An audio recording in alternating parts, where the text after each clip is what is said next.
guys, welcome back to our channel app tutorial. I'm going to be showing you guys on how you can create a family in Steam. So guys, if you're trying to create a family in Steam but you don't know how to do it, then this video is for you.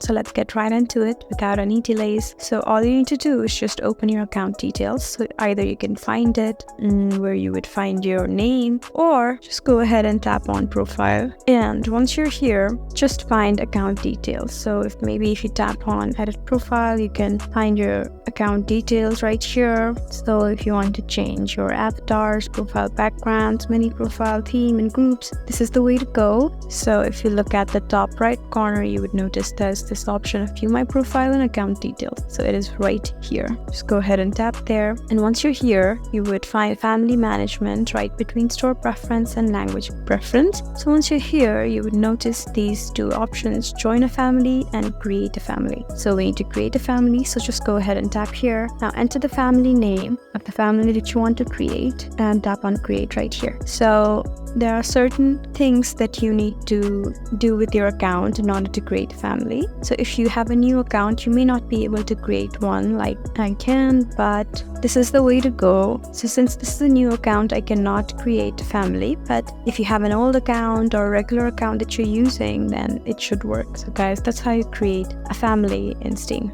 If you found this video helpful, please leave us a like and drop us a comment down below. And if you want more helpful videos like these, then please subscribe to our channel. We'll see you again next time. Thank you for watching.